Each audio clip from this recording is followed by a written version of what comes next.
Додека семејствата на жртвите од Кочани, но и од Тетово чекаат правда за своите блиски, ВМРО ДПМН и СДСМ денеска со меѓусебни обвинувања за двете трагедии во кои изгаснаа вкупно 76 човечки животи, но само од партиските говорници. Од СДСМ со обвинување дека власта, но и обвинителството го штитат актуелниот началник на СВР Штип во истрагата за пожарот во дискотеката Пулс. Дали Дејан Салтировски е заштитен од кривичен прогон, затоа што е во кумовска врска со Орце Тодоровски, ефто, еден од најблиските соработници и бизнис партнери на Христијан Мицковски, со кој градеше хидроцентрали и кој беше обвинет за милионски криминал во случајот Делчевски ниви. Дали Дејан Салтировски е заштитен лично од Панче Тошковски, кој што бил негов адвокат и не само што правно го застапувал, туку како вработен во гранична полиција на полицајците им нудел подпишано полномошно од адвокатот Панче Тошковски со цел да испумпуваат пари од буџетот на државата. Од ВМРО ДПМН пак го обвини актуелниот председател на СДСМ Венко Филипче како поранешен министер за здравство за изградба на небезбедни модуларни болници. Спорна е техничката спецификација која ја прави одговорното лице назначено од Венко Филипче, каде што подоцна се констатира дека не е во согласност со ниту еден стандард за изградба на објекти од областа на здравството.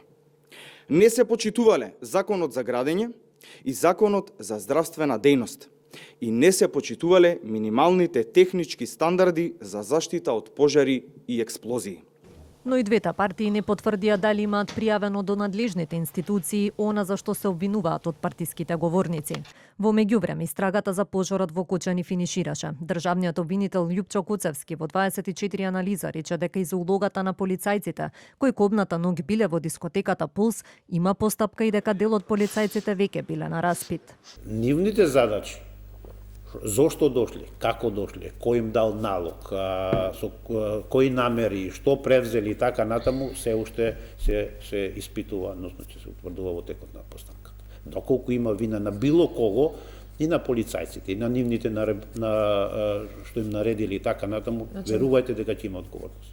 Ниту случајот со модуларната болница е завршена работа во основното јавно обвинителство и обвинителството за гонење на организиран криминал, иако за пожарот има неправосилни пресуди за двајцата поранешни директори на болницата.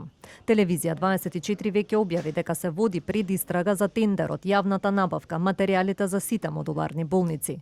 Коцевски во 24 анализа потврди дека има дополнување и на овој предмет. Има преставки во однос на постапката за модуларните болници. По таа преставка е постапено, донесен е предметот во Републичкото јавно обвинителство и се постапува по преставките. Во пожарот во Кочани животот го загубија 62 лица, додека пак во Тетово 14 животи изгаснаа.